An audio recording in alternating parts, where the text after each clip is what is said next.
Thank you to LDH Scissors for sponsoring this episode. More on them later.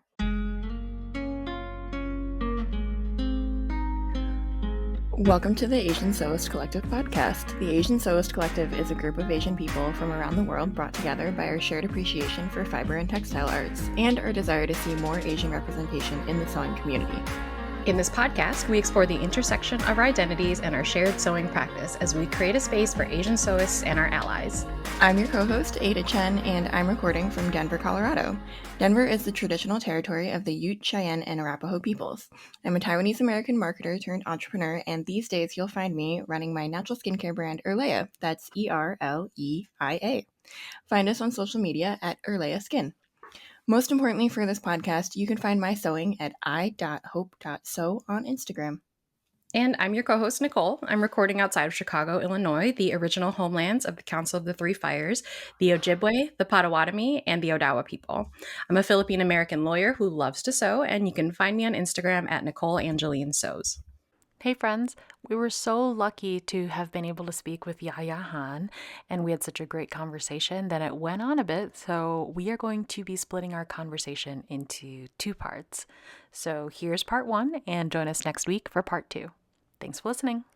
Our guest today is Yaya Han, a costume designer, cosplay entertainer, and author. We are so excited to welcome her here. And I met Yaya at the H&H America's trade show earlier this year where she hosted the cosplay contest. And after the contest, or maybe it was after a panel, I can't remember, I just had to let her know how much we appreciate her work. And she was kind enough to come on the podcast. So welcome, Yaya. Hi, everyone. Thank you so very much for having me. So we always like to kind of hear our guests' sewing origin stories. Can you share yours with us? Yeah, so I am a cosplayer who's been doing this for 26 years. And prior to dressing up as fictional characters, I did not know how to sew. So my sewing origin story is directly tied to my desire to dress up as anime characters. And so I was not like blessed with family members who know how to sew. I was never taught how to sew growing up. And so when I got into cosplay in 1999, and was told that you could dress up as a character, but how do you get the costume? Because nobody makes them. So it was like, I realized that in order for me to have a costume, I had to make it myself. And so I learned how to sew in the summer of 1999 through a friend from an anime club who was so kind to show me how to use her sewing machine. And we bought a commercial pattern, and I learned how to kind of read a pattern. I mean, this was like before the internet, really, like before social media. So even understanding some of the terms was very interesting. And but I did. I sewed a full costume, and since then I've been a self-taught sewist. Yeah.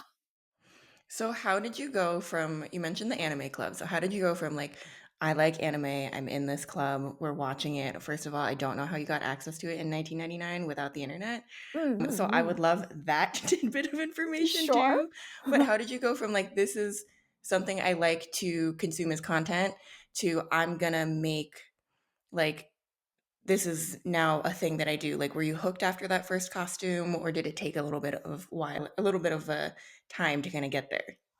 I was hooked immediately, first of all, just without a doubt, just it became a lifestyle, even though I did not know how to do anything. But the anime club, it was, just like I learned about it through my school, my high school, and they were literally still watching, fan subbed anime that were being passed around on video cassettes. And the thing is, I was already an anime fan for most of my life because I was born in China and grew up in Germany, weirdly enough. And so I sort of had a little bit of access to like manga, anime, and video games through, just what was around in the 90s, very, very little. But I was an artist. So, like, before cosplay, I actually drew a lot of pen and ink fan art and original art. And so in the anime club, I joined and they were really impressed with my art and they welcomed me for that side of my creativity. But then it was the club that decided to go to Anime Expo 1999. That is where I learned about cosplay. And I think as a, like, for me, just the idea of being able to be the characters instead of just drawing the characters, it just was such a light bulb moment, and it was so attractive to me, and sort of gave me this chance to be creative in so many other fields instead of just on, paper. So yeah, I was full in since the that first event. Do you, yeah, it's like taking these ideas and this creativity from 2D to 3D, and this is Mhm. what it sounds like. Do you still draw? I draw very little. So that is the drawback to choosing sewing and costuming as my creative outlet, is that it became a job after a while, and it like actually became my career. I can talk about all that too. But once it really consumed my life in that way, my personal and professional life, then there really wasn't time to hone my drawing skills. And so I sketch a lot of costumes, it's like, so my drawing skills are still being used. They're just not being used for illustrations like I used to do. Yeah, no, I mean, we all pivot during our lives, and it sounds like, I mean, you definitely found something that really means a lot to you right at the beginning. And of course, Yeah. you've pivoted into this awesome, longstanding career.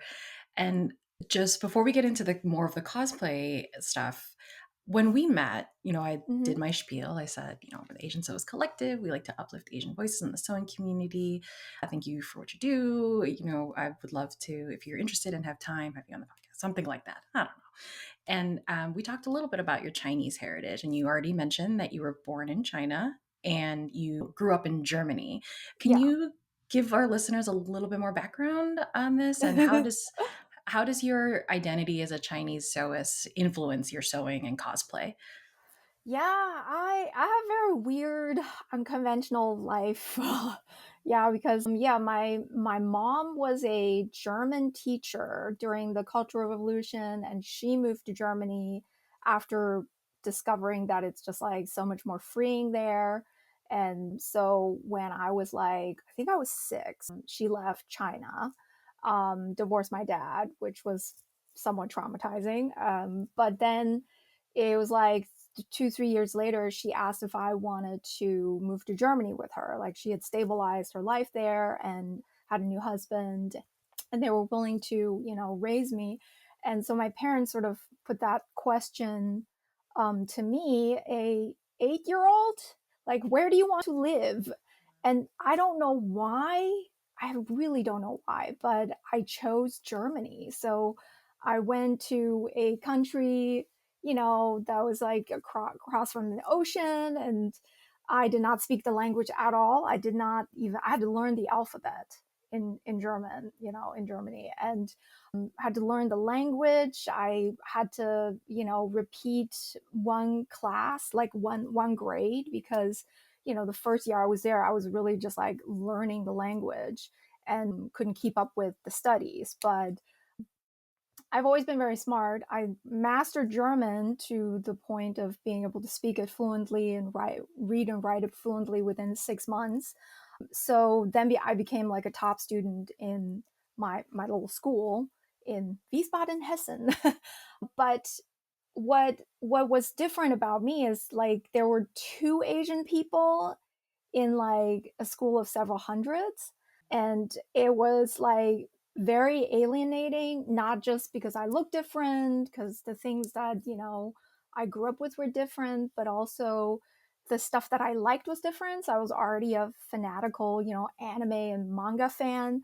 But in Germany during the 90s, it was like, yeah, like the early 90s, the kids were not into that yet. They didn't understand anime and manga yet. So they would watch me draw characters and they'd be like, who are these Barbie figures that you're drawing?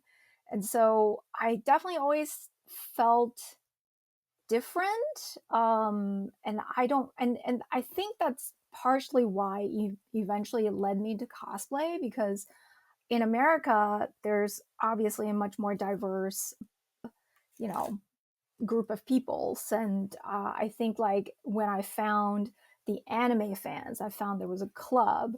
Even though America was also very tough at the beginning for me, finding cosplay and finding those like-minded people at conventions, that was like my lifesaver. So yeah, it's very weird how I like went from China to Germany to America. And I think like personality wise, I'm very German, which confuses people when they meet me. But like definitely lifestyle wise, I felt, at least in my formidable years, the most comfortable in America, because Germany, after school, I would have just gone into a whatever random job then, and I felt very suffocated there and unsure what to do with my future. And America had all these like creative opportunities, like definitely the possibility of living the American dream. So I don't know. Maybe I That's drank the Kool-Aid wild a that they bit. asked you when you were 8. I know, and I'm like, how did I choose? What would my life be if I had chosen to stay in China? Like, I certainly would not have my own business. I would probably have a bunch of kids and be a housewife, like it's crazy to think about. I wouldn't trust my 8-year-old self to make the right decision. Like I mean, what is right? It's just a decision, but Yeah. that's such a monumental, large thing to put on a kid. But your perseverance, the way that you worked it blew me away that you said you learned to read and write and speak German in 6 months. I'm like, I have struggled with just basic regular English, and it's my first language like sometimes. So like I admire people who can flow between cultures like that. I think that's really incredible. Thank you. I think it's a strength of mine to be very multicultural. And even like in Germany, my stepdad, he was a flight attendant for Lufthansa. So we had flight benefits from a very young age. I was traveling the world already, Egypt, Thailand, Greece. I went to the US for the first time when I was 12. And maybe that's where like that dream of like, oh my God, the America is so, everything is so bright and beautiful. And, you know, so maybe that's like where that kernel came from. But I think it's also very difficult to be an immigrant, in my case, in not just one country, but two countries. And so I think it's taken definitely a long time for me to find my footing in the world, so to speak. Can I just back up a second and ask, what do you mean by people, my personality is German, or people like I come off as Oh, more no, I German? get it. I So, get it. so I look Asian. I mean, I look Chinese. I speak obviously, English, and so people think I'm American. But then they meet me, and I'm very German. I'm very blunt. I'm very punctual. I over communicate, very much so. Like, give me all the information. I'm going to give you everything that I plan on doing, and so I'm not very sentimental in that sense. And so I think definitely there have been like, I think it's been hard for me to make lasting friendships in America, because people here are very, chill, but also surface, and uh, very friendly, but then it doesn't go that deep unless you build those relationships. So I think it definitely took me a while to, like I said, find my people. I mean, when you said that, my mind immediately went to some of the German folks I worked with at my last job, international tech company, right? Like based in Sydney, but we had like a whole Europe team. So I would work a lot with them, and we were like, okay, so they don't like small talk. And if it is the Yes. crack of dawn for me on the West Coast, we can Yes. just skip that and go because it's the end of their day. And Yep. no one's here to like mess around. And I have a really good friend from college who is from Korea, unfortunately did not get a visa to stay in the US, went to Canada, Mm-hmm. Mm-hmm. did decided not to stay there, went to Austria and Yep. landed in Cologne. And Mm-hmm. when I went to visit like 2 or 3 years ago, he was just explaining like the slight nuances, I think, of living between all of these different cultures. And I think having seen some of them, I was like, oh yeah, this makes sense when you explain it that way. But I don't think if you have only predominantly been exposed to American culture growing up, that it's something that necessarily is as visible without having to work on seeing it. But it's like I get it. Yeah, I'm always on time at every event where many people are not. The So most surprising part about Germany was that the trains weren't on time. that is true. That is true. The trains, the buses are a little better, but the trains. I like stood there on the platform and I was like, is this like a cultural break? What's happening? Mm-hmm. My friend was Yep. like, no, we're on end time. Everyone is. The train is not, though. Yeah. Yes. Exactly. And I was like, well, some things can just be cross cultural. Yep. So, do you feel like your identity as a Chinese sewist like impacts your cosplay specifically? Yeah. So, I think in some ways is like my strength and weakness that I have like the Chinese upbringing plus the German upbringing. So I'm very driven. Um I'm able to do lots of meticulous details for a long time. I get really lost in, the process of sewing. I think that as a cosplayer for a lot of people it's not that easy. Many people in cosplay, they want the instant gratification and they take a lot of shortcuts.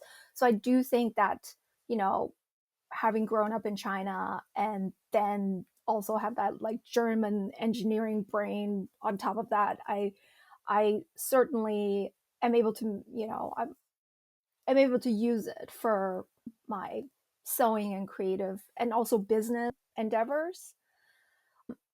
Being Chinese, I will say that it's this weird phenomenon that I think happens to many Asian Americans is where when you first arrive into a new culture, and me, I came by myself, so I didn't even come with family. So I felt the need to assimilate very strongly. So I think I sort of even pushed my Chinese heritage aside for a while. And I was like, trying to be edgy and say, "Oh, I'm actually from Germany," because like anytime I say that, it's like people are just like, "Huh," and I thought that like would subverse, what I looked like.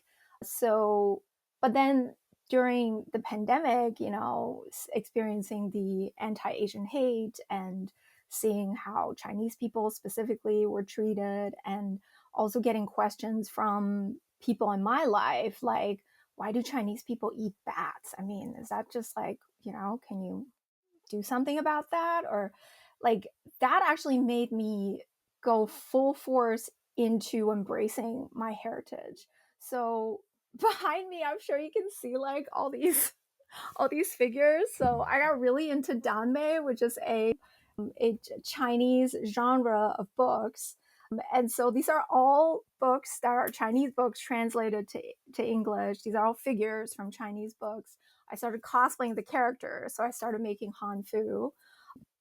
And it's been so great to just like embrace the fact that I'm Chinese. And I feel like even before, like one of my favorite characters to cosplay was always Chun Li from Street Fighter because she was Chinese. So growing up, it was like I always related with her.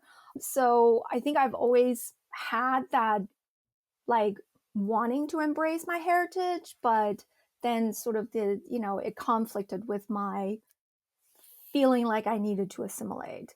So now I'm definitely very much so embracing it. And I have, made many costumes based on Chinese heritage, like from Apothecary Diaries as one of my favorite anime and manga. And I've made multiple costumes where I've sourced fabrics, like actual brocades and jacquards from China to properly embody the character. So but yeah, it's been a journey for sure.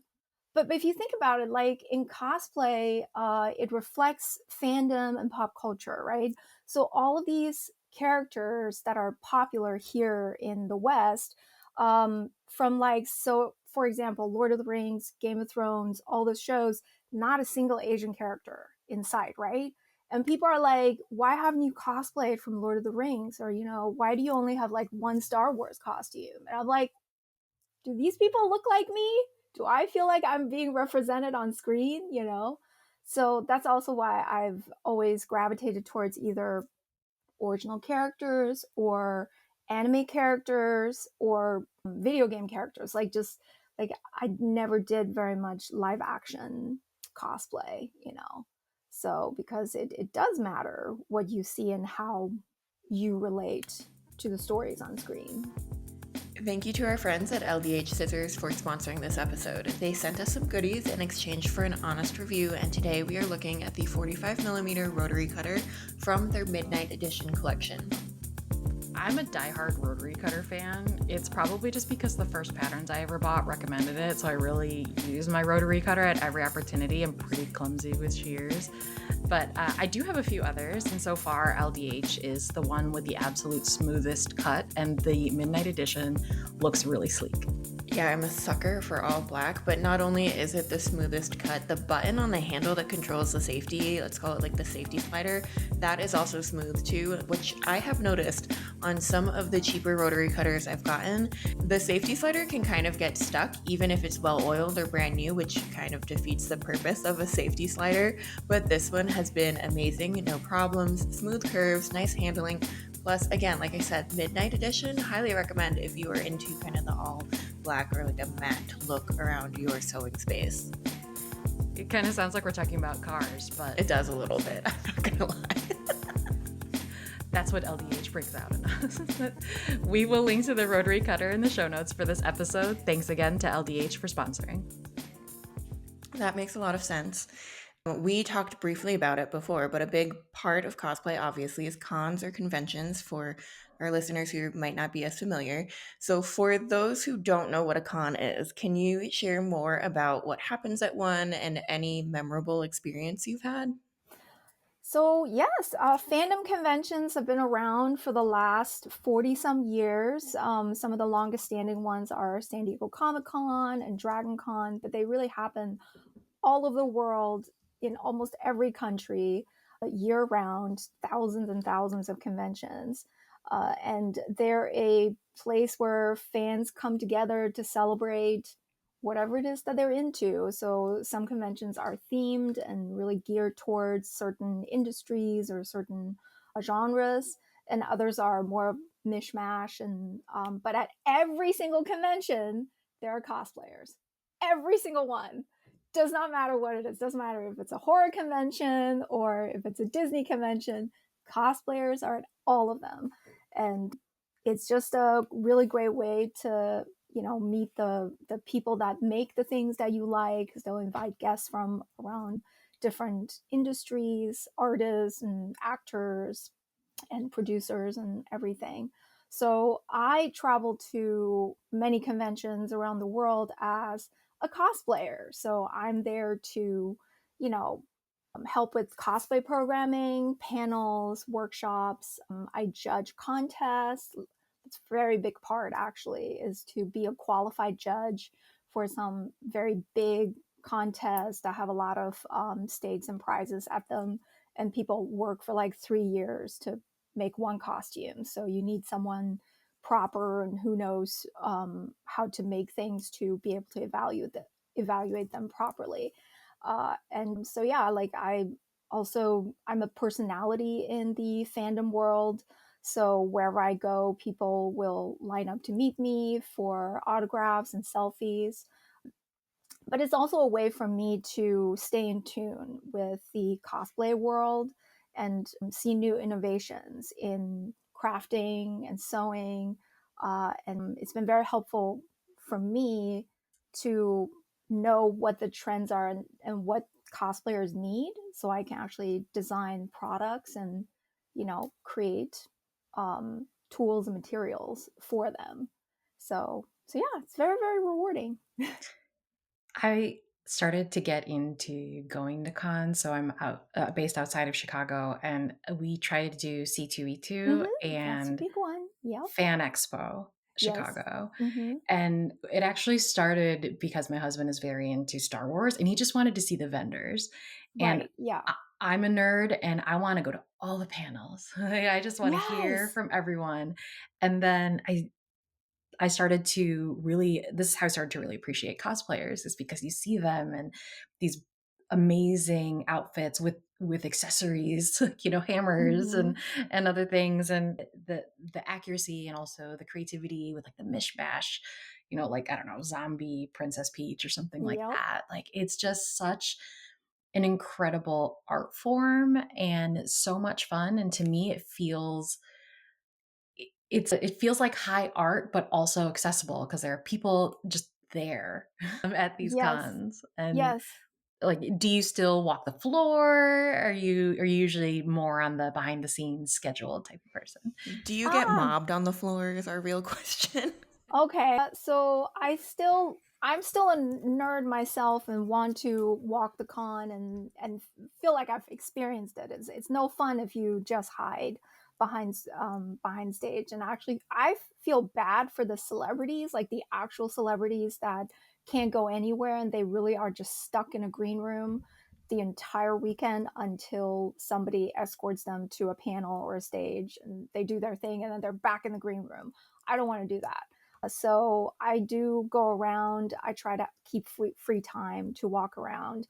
And depending on what costume I wear, or sometimes even without a costume, I do get mobbed. But I've been like, I usually have my husband with me, Brian. He comes to conventions with me, or I have a handler with me. So not being alone is good, and then just having someone to say, "Hey, sorry, she's on her way to somewhere." But it's not that it's not like that bad as if I was a Hollywood actor or something. So I can still enjoy conventions, and I think it's very important. Yeah.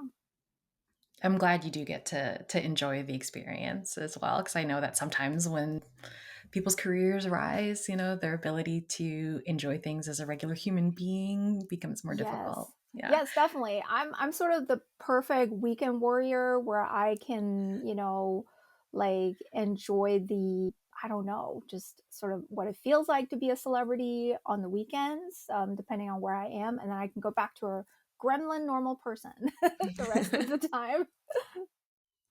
I'm also like I do like gremlining, being cozy, whatever Yes, the when term you is when you these make days. Just costumes, when you're sewing, always gremlin. Yes. yeah, yes. So thinking back through your career, or even before then, when you were an amateur, Mhm. what cosplay are you most proud of, and why? I I think I've had a few milestone costumes, like where I really felt like I broke through and learned a new technique and was able to master that technique. And then I have costumes that, like, I made a really long time ago, but I'm still able to wear them so they withstand wear and tear. And I'm really proud of that. So, going back to my Chun-Li costume from Street Fighter, I made a Art Nouveau version of her based on a fan art 13 years ago. So in 2012. And it was like the best corset I've ever made, fits, shapes and fits really nice. The shaping of the skirt, the flaring was really nice, even though I didn't use like really fancy fabrics. It was just like polyester taffeta. It still, had like it still withstood time really well. It was before I had an embroidery machine, so she had all these like gold details and swirls on her outfit that I freehanded with a satin stitch on a sewing machine. And that was just like, I don't know, I was just like in a zone making her for about 2, 3 weeks. And the satin stitching looked great. Everything looked very even. Like, I tried to satin stitch something because Chun Li's boots needed to be remade because the pleather was coming apart and she has swirls on that. And I'm using like my fancy Burnett, like the Yaya Han Burnett, to try to replicate the satin stitch. And it was not as smooth as what I did 13 years ago. I don't know, man. It was just like something about, you know, this machine is too fancy and it anticipates too much. So it's, like versus how I was able to manipulate the other machine. I think it was a brother. really like manually and really get like very nice, even tapered swirl, being able to decrease the satin stitch widths and such. So, and then I wore Chun Li last weekend at the first inaugural San Diego Comic Con in Europe, in Malaga, Spain, and she still held up really well. And I'm just like impressed at past me and what I was able to accomplish. And for our listeners, we'll find pictures of that and we'll put them in Yes, our I show will. notes. Yep, happy to share them. I have a whole gallery on my website. Perfect. Okay. So, for our listeners, we've obviously been kind of like dancing around the subject, but there's professional and then amateur cosplay. So, for those who are not as familiar with it, could you tell us what is the difference between professional and amateur cosplay? Well, I think we all start off as amateur cosplayers. I think like there's like I wouldn't really categorize this as amateur. I think of cosplay as a lifestyle, or as an art form. And I think all of us, even the professionals, we start off by practicing it just for fun. And then you turn professional if you are able to start making a living with it. And that's a huge topic because cosplay is still a developing industry, and there's many, many different tiers and ways that you can make money with it. And many people, they do it only part-time. They have a full-time job, or sometimes they have a part-time job, and then cosplay is maybe 50% of their income. And then there are professional cosplayers who really only live from cosplay. So there's not definitely a distinction. I sort of see it as the same way as you would see musicians. So there's many different tiers of being a musician. How do you differentiate between an amateur musician and a professional, right? There's so many different gray areas in between. For me, my sole form of income has been through cosplay since 2005. So I've been one of the first that has made this her career and has sustained it for now 20 years. And I'm very lucky and very, very blessed to still have a place in this community after all this time.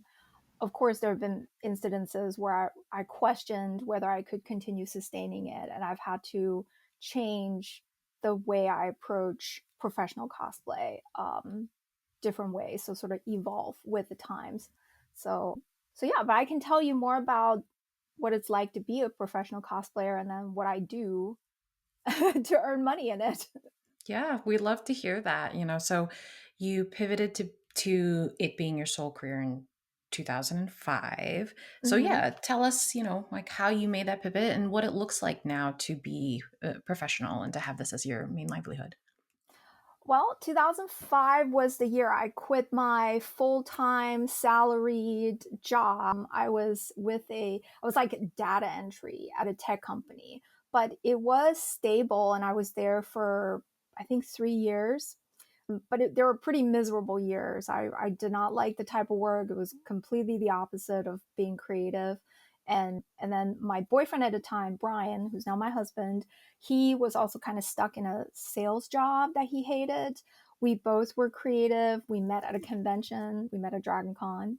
And he was a prop maker while I was a sewist. And so we thought we could maybe team up and offer costumes as commissions, because I was already pretty well known by 2005. I was getting convention invites and a lot of demand and requests for sewing for other people, making either costumes or accessories or wings. I made like a lot of big Victoria's Secret angel wings back then, and nightclubs would commission me to make them for their dancers. So I think we both decided together to quit our jobs. We created a website, started taking costume commissions, and that sustained us for about a year, but it was a lot of work. I think it was like very difficult back then to, communicate with people, to show progress, to like even figure out like how much is a bespoke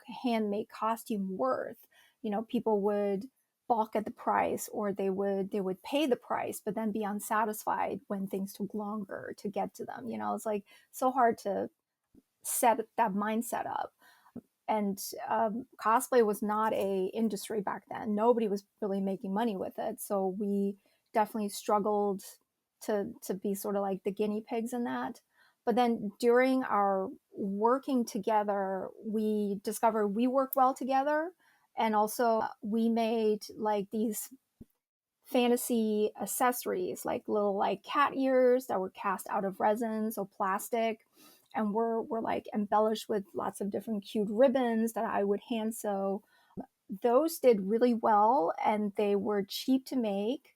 They were affordable for people, so it was like instead of waiting for a $2,000 costume, they could spend $15 and have something to dress up immediately. And so that became sort of our widget, where we started making them in mass, just still the two of us, but it would be like our business shifted from bespoke commissions to handmade accessories, and we would sell them online through the website as well as at conventions. So I sort of got into convention vending. We're like either getting a table in the artist alley and eventually getting, a vendor booth. And so I would still go to conventions, I would still cosplay, I would partake in programming if the convention wanted me to, in return for a free booth, and stuff like that. So it was like, it was mixing together with cosplay and my small business of handmade accessories. And then, like, as cosplay grew and social media sort of opened it up to the world, then I had more demand internationally, and more people just like associated my name and my face with cosplay, to the point that I was cast on a TV show about cosplay in 2012. It aired in 2013 and 14 and was called Heroes of Cosplay on Sci-Fi, and I was the judge. Like, I was like who I was already at that point. I was not a competitor anymore. I was a judge. So the TV show, I think, definitely gave me more recognition, and I had just from then on a slew of opportunity that were beyond just going to conventions to make like programming. I was approached by McCall Patterns in 2014 to work with them to create a cosplay patterns, and that was my first foray into partnering up with a manufacturing company and to license my name out and make money through creative collaborations and royalties. And that was, I think, my first McCall pattern came out in 2015. So for the last 10 years, that's been actually my main source of income and focus, is creating products for cosplayers with various companies. So I think McCall's is what led to Cosplay Fabrics, which is the fabric company Wyla. They've been a staple in the fabric world for a long time, and they were a long-standing vendor with Joanne. So they wanted to make a cosplay fabric collection with me, and even though I had no textile design experience, I never went to college for textiles or anything. I never went to college at all.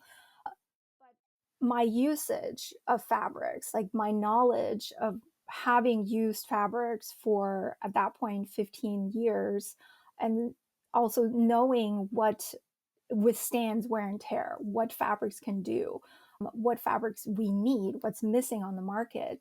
That's how I created the first Cosplay by Yaya Han fabric collection that they then sold to Joanne. So We're getting there. We are getting there, actually. Yep. There's like so much. Thank you for listening to part 1 of our interview with Yaya Han. We'll see you next week for part 2. Thank you so much for joining us for this episode of the Asian Sewist Collective podcast. If you like our show, please consider supporting us on Ko-fi by becoming a one-time or monthly supporter, or by buying our sewing labels. Your financial support helps us with our overhead expenses. The link to our Ko-fi page is ko-fi.com/Asian Sewist Collective, and you can find the link in our show notes, on our website, and on our Instagram account. Check us out on Instagram at Asian Sewist Collective. That's one word, Asian Sewist Collective. You can also help us out by spreading the word and telling your friends. We would also appreciate it if you could rate, review, and subscribe to this podcast on Apple Podcasts or wherever you get your podcasts. All of the links and resources mentioned in today's episode will be in the show notes on our website. That's asiansewistcollective.com.